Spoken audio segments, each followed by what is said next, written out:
우원식 개헌론 유감. 이래경 시민의회 전국포럼 실행위원장. 때 아니게 우원식 국회의장이 오는 대선과 함께 권력구조를 중심으로 하는 단편적 개헌을 추진하자고 주장하여 곧바로 우리 사회에 일파만파의 충격을 던졌다. 다른 이도 아닌 탄핵 소추의 주역으로 국민의 신망을 모았던 유력 정치인의 발언임에 더하여 한국의 미래를 좌우할 눈앞의 대선이 갖는 무게감 때문에 이를 매우 중차대한 사안으로 살펴보고자 한다. 결론적으로 윤석열 정권의 등장과 내란 시도 그리고 탄핵에 이르는 전반적인 상황의 전개와 조건을 제3곱씹으면서 우 의장의 발언은 매우 무책임하고 자폭적인 성격을 지녔다고 심히 비판할 수밖에 없다. 한마디로 향후 개헌 작업은 직업 정치인들의 자기만의 게임으로 진행되어서는 아니 되며 박근혜와 윤석열을 탄핵으로 끌어내린 위대한 시민들의 참여와 결정으로 이루어져야만 한다. 이런 나의 판단을 뒷받침하기 위하여 아래의 글로써 지난 세월을 되돌려 살펴보고자 한다. 2025년 4월 4일 오전 11시 22분, 결국 윤석열은 대통령직에서 파면당하였다. 사필 규정, 대한민국의 현대사 기록에 또 한 번 민주시민들의 위대한 성취가 추가된 셈이다. 그러나 한편에서 이번 사건이 윤석열과 그의 처이자 배후인 김건희에 국한된 것이 아니라 현재로 대략 국민의 25에서 35%의 비중을 차지하며 구한말일에 누적된 반민족, 매판, 특혜, 부패, 기득, 안주, 외세 등으로 강고히 결집된 집단에 의해서 야기되었다는 점에서 현재로 상황은 종결된 것이 아니라 새로운 과제를 제기하고 있다.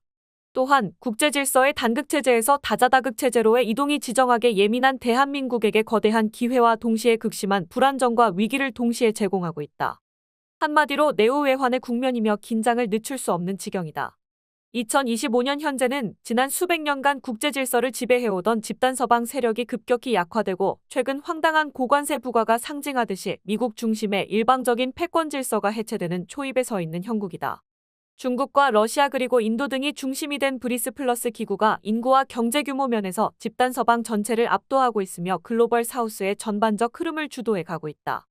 이에 더하여 과다하게 산업 문명을 추구한 결과 우리가 매년 체험하듯이 엄청난 기후변화와 생태위기를 맞이하고 있다. 최재우 선생의 표현을 빌리자면 우리는 다시계 벽의 위기 시대를 맞이하고 있는 셈이다. 이에 대하여 집단 서방을 대표하는 지식인으로서 2008년 세계금융 위험을 누구보다 먼저 인지하고 이를 경고하여 닥터돔이라는 호칭을 갖고 있는 뉴욕대학의 루비니 명예교수는 현재의 국제사회가 다음의 10가지 거대한 위협에 처해 있다고 다시 경고를 보내고 있다.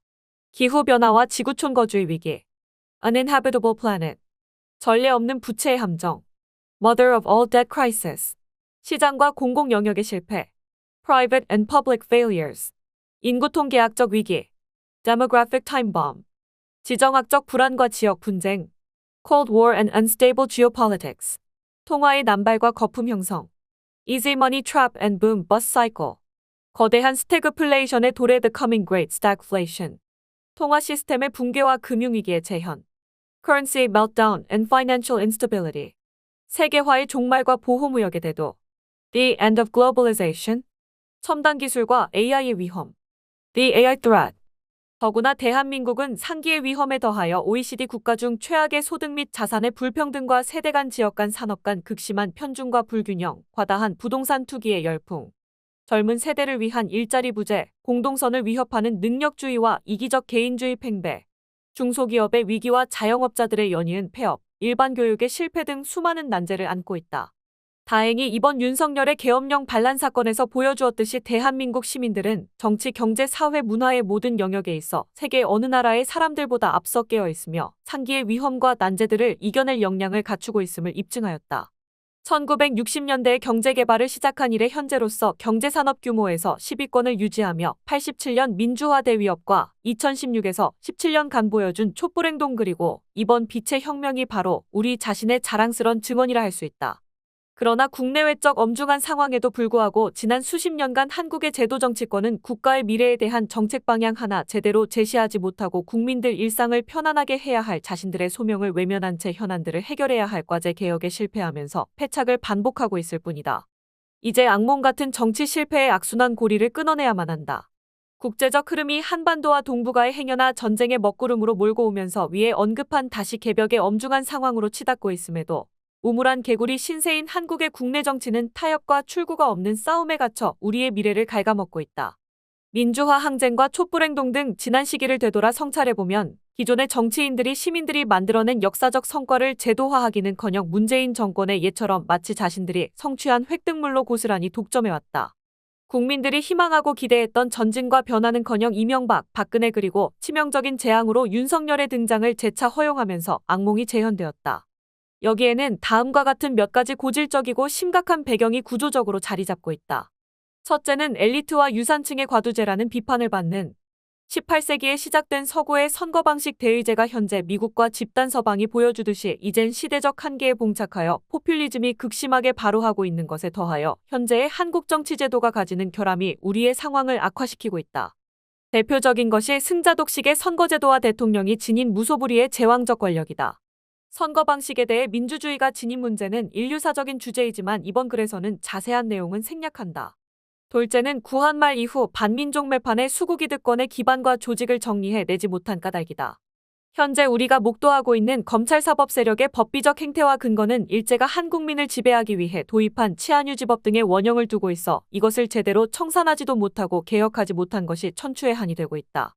또한 일제와 협력하고 부역해왔던 반민족 매판의 수구 언론들이 자성과 회개의 과정도 없이 여전히 공론의 장에서 주류를 자처하면서 지록이마와 교원 영색을 일삼고 있는 것이 현재의 미디어 지형이다.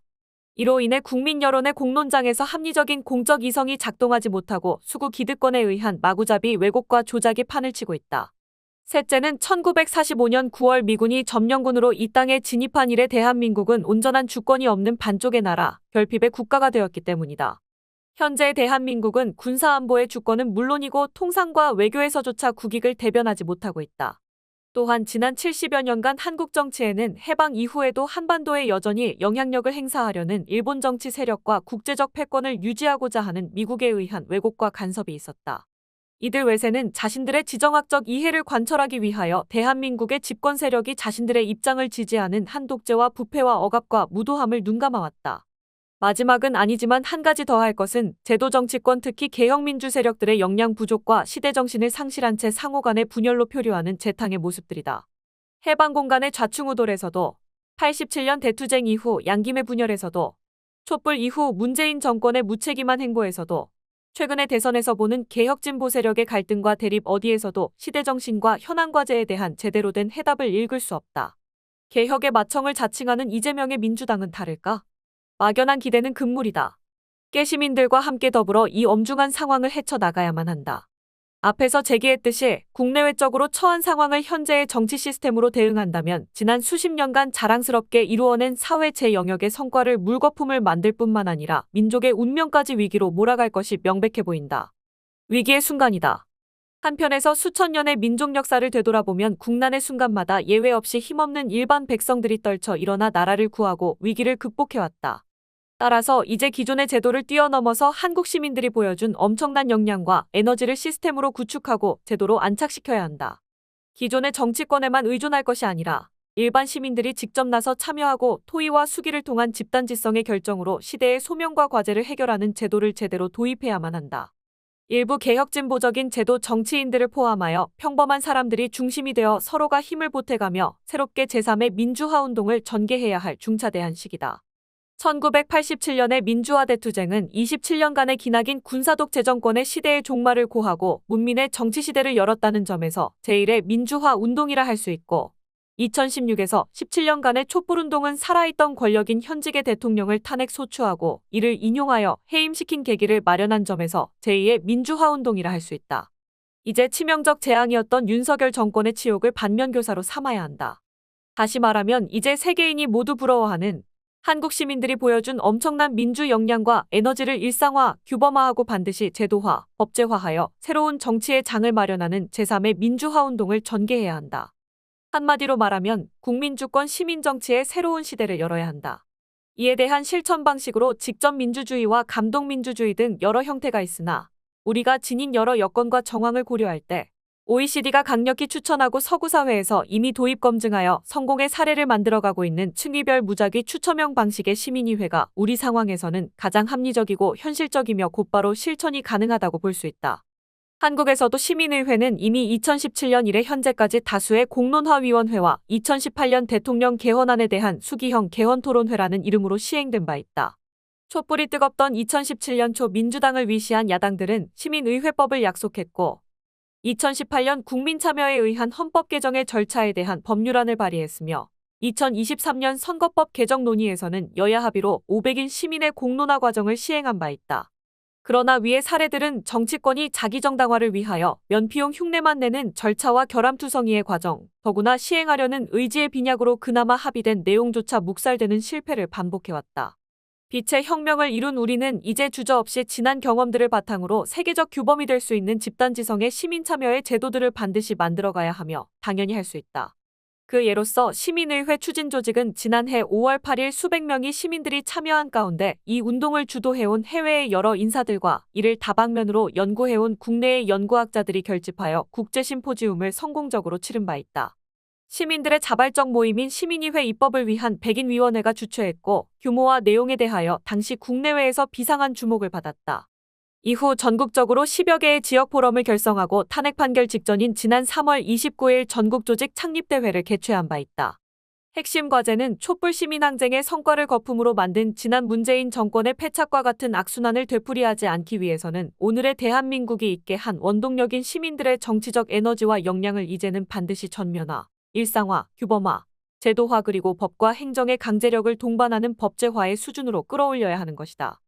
되풀이하지만 제도권 정치인들의 이해관계에 기반한 권력구조 중심으로 오는 대선과 함께 단계적 개헌을 하자는 우원식 의장 등 최근의 조급한 주장은 하책 중의 하책이며 이는 결국 87년 민주화 대투쟁 이후 이루어진 5년 대통령 단임제에 이어 또 다시 심각한 패착으로 귀결될 공산이 매우 크다. 한마디로 상황의 급반전에 따라 자기 이해에 충실해온 직업 정치인들이 보여주는 하이에나 근성의 표출이라고 비판하지 않을 수 없다. 당연히 빛의 혁명으로 윤석열을 파면시킨 이후 한국 사회가 나가야 할 방향에 대하여 국민들이 주권자로서 참여하고 토론하고 수기하며 새로운 제도와 법규를 주도해서 결정해가는 국민주권, 시민정치의 시대를 열어가야 한다.